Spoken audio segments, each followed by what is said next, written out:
Hello નમસ્કાર વિદ્યાર્થી મિત્રો, વૈદ ડિજિટલ એજ્યુકેશનમાં આપ સર્વે વિદ્યાર્થી મિત્રોનું સહૃદય હાર્દિક સ્વાગત છે। આજે આપણે ધોરણ 6 વિષય વિજ્ઞાન વાર્ષિક પરીક્ષા 80 ગુણના પેપરની ચર્ચા કરવાના છીએ।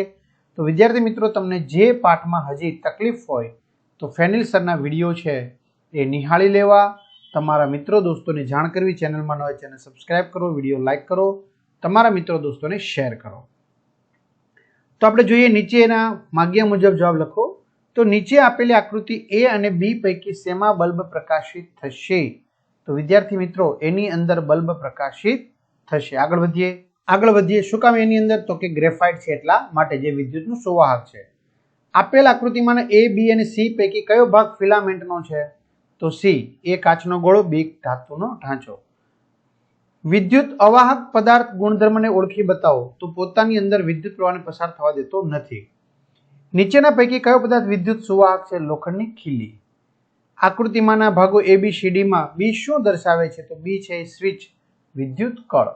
તો ઘણા બધા વિદ્યાર્થી મિત્રોને સરસ મજાના સોલ્યુશન સાથેના પેપર જોતા હોય કે વિડીયો જોવા હોય, તો દરેક વિષયના વિડીયો લેક્ચર આપણી વેદ ડિજિટલ એજ્યુકેશન નામની એપ્લિકેશનમાં 12 ધોરણ સુધી મળવાના છે। તો અત્યારે ડાઉનલોડ કરી ઓપન કરશો, પેજ ખુલે, તમારા પોતાના મોબાઈલ નંબર નાખો, સેન્ડ ઓટીપી કરો, 4 આંકડાનો ઓટીપી નાખશો એટલે પેડ કોર્સમાં વિદ્યાર્થી મિત્રો તમને પેડ પ્લાન 3 થી 12 માં બધા વિડીયો ધોરણ પ્રમાણે, વિષય પ્રમાણે પાઠવાજ વિડીયો જોઈ શકશો। ચલો, વર્ગીકરણ કરો ચુંબકીય પદાર્થો, બિન ચુંબકીય પદાર્થો। તો ચુંબકીયમાં આવશે ચાવી, નિકલનું પાત્ર, કોબાલ્ટનું પાત્ર, લોખંડનો ગોળો। બિન ચુંબકીયમાં કાગળ, કાપડ, કાચની બંગડી, પથ્થર। મિત્રો, વિડીયો ઘણો મોટો બનશે એટલે પીડીએફ સ્વરૂપે તમે વાંચી શકશો અથવા વિડીયો પોઝ કરીને લખવાનું। જો વિસ્તૃત જવાબ આપો। વનસ્પતિઓ કલમ દ્વારા પ્રજનન કરે છે। શું તમે આ રીતે તમારી જાતે છોડને ઉગાડવાનું પસંદ કરશો? તમે આના માટે કઈ પ્રવૃત્તિ કરશો?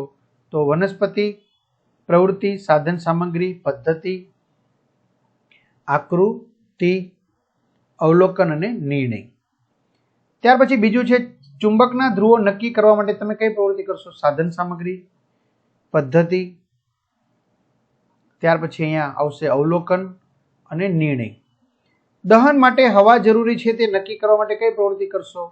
તો હેતુ શું છે? સાધનો, પદ્ધતિ, આકૃતિ, અવલોકન અને નિર્ણય। અથવા જમીનમાં હવા હોય છે તે સમજાવવા માટે પ્રવૃત્તિ કરો તો સાધન સામગ્રી, આકૃતિ, પદ્ધતિ, અવલોકન અને નિર્ણય। વૈજ્ઞાનિક કારણ આપો। માછલી પાણીમાં જીવન ટકાવી શકે છે કારણ કે પાણીમાં રહેવા માટેના બધા અનુકૂલન એમાં છે। પર્વતીય વિસ્તારની વનસ્પતિનો આકાર શંકુ આકાર હોય છે, બરાબર? વિડીયો પોઝ કરીને લખી શકો છો। અથવા ભીડભાડ વાળા 4 રસ્તાએ ટ્રાફિકનું સંચાલન કરતો પોલીસમેન મોટે ભાગે માસ્ક પહેરે છે ધુમાડાને કારણે, પોલ્યુશનને કારણે। ખરા ખોટા? લંબાઈનો એસઆઈ એકમ મીટર છે, ખરું? લાલ રંગના ગુલાબનો પડછાયો કાળો હોય છે, ખરું? વિદ્યુત કોષમાં 2 થી વધુ ધ્રુવો હોય છે, ખોટું? કોઈ પણ ચુંબકને એક જ ધ્રુવ હોઈ શકે નહીં, ખરું? કોઈ પણ પદાર્થની સળગવાની ક્રિયા નાઇટ્રોજન વાયુની હાજરીમાં થાય છે, ખોટું? કયા વાયુની હાજરીમાં થાય? ઓક્સિજન। માગ્યા મુજબ જવાબ લખો। વર્તુળાકાર ગતિના 2 ઉદાહરણ આપો। ચકડોળમાં બેઠેલ બાળક, ઘડિયાળના કાંટાની ગતિ, સાયકલના પૈડાની। માપપટ્ટી વડે લંબાઈનું માપન કરતી વખતે કઈ કઈ બાબતોની કાળજી રાખવી પડે છે? વિડીયો પોઝ કરીને લખી શકો છો અને આકૃતિ પણ દોરવી તો દોરી શકો છો, પણ માત્ર ખાલી આંખ જ દોરવાની છે। ક્લિયર? રોજિંદા જીવનમાં ચુંબકનો ઉપયોગ થતો હોય તેવા સાધનોના નામ। એ બધા સાધનોના નામ આપણે આપવામાં આવેલા છે। હવાના વિવિધ ઘટકો જણાવો। પાણીની વરાળ, ઓક્સિજન, નાઇટ્રોજન, કાર્બન ડાયોક્સાઇડ, ધૂળ અને ધુમાડો। ચલો, આકૃતિ સાથે પ્રયોગનું વર્ણન કરો। પડછાયો હંમેશા પડદા પર મળે છે તે દર્શાવવું। પદાર્થો, પદ્ધતિ, અવલોકન અને નિર્ણય। વિદ્યુત પરિપથમાં વિદ્યુત સ્વિચની રચના કરવી। સાધન સામગ્રી, આકૃતિ, પદ્ધતિ, અવલોકન અને સમજ, નિર્ણય। ત્યાર પછી માગ્યા મુજબ શ્યામાના ઘર તથા તેની શાળા વચ્ચેનું અંતર 3 કિલોમીટર છે। તે શ્યામે ઘરેથી શાળાએ જતી વખતે કેટલા મીટર ચાલવું પડશે? તો 1 કિલોમીટર 1000 મીટર, તો 3 કિલોમીટર 3000 મીટર। એક રિબનના ટુકડાને નીચે મુજબ માપપટ્ટી ઉપર આપણે દર્શાવેલ છે, તો રિબનની તમારે શું શોધવાની છે? લંબાઈ શોધવાની છે।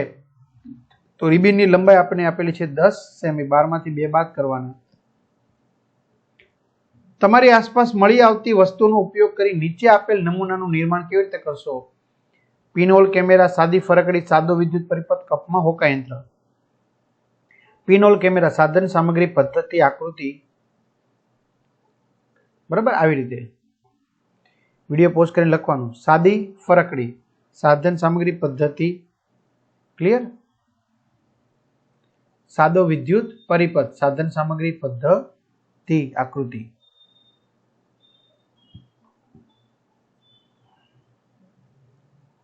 વિડીયો પોઝ કરતો જાઓ, લખતો જાઓ. અને કપમાં હોકા યંત્ર, સાધન સામગ્રી, આકૃતિ, પદ્ધતિ. મુદ્દાસર નોંધ લખો. તમને લોખંડની પટ્ટી આપવામાં આવે તો તમે તેનું ચુંબક કેવી રીતે બનાવશો? બરાબર, લોખંડની પટ્ટીનું ચુંબક કેવી રીતે બનાવશો, જે તમારે ધોરણ 10 માં પણ આવવાનું છે.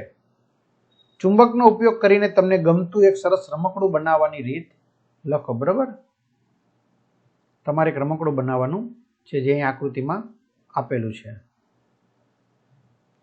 ચોમાસાની ઋતુમાં ફ્યુઝ બદલવા તમે કઈ કઈ તકેદારી રાખશો? ખાસ કરીને ભેજને કારણે વિદ્યુત સુવાહક છે એટલે કરંટ ન લાગે ધ્યાન રાખવું. હવાનો ઉપયોગ વ્યવહારમાં ક્યાં ક્યાં થાય છે સમજાવો. વિડીયો પોઝ કરી અથવા તેની પીડીએફ મેળવી લો. નકર વિડીયો મોટો બને મિત્રો, એટલા માટે. કોઈ વક્રરેખાની લંબાઈ માપવા માટે તમે કઈ પ્રવૃત્તિ કરશો? સાધન સામગ્રી, પદ્ધતિ. ક્લિયર? અને નિર્ણય. છેલ્લે સાદો વિદ્યુત પરિપથ તૈયાર કરી તેની આકૃતિ સહ સમજ આપો. સાદો વિદ્યુત પરિપથ. તો આ રીતે વિદ્યાર્થી મિત્રો સરસ મજાના સોલ્યુશનની ચર્ચા કરી. તમને કોઈ પણ પાઠમાં ડાઉટ હોય તો વિડીયો લેક્ચર જોઈ લ્યો. તો બધાને સારા માર્ક્સ માટે શુભકામના પાઠવીએ છીએ. All the best. અસ્તુ. જય હિન્દ, જય ભારત.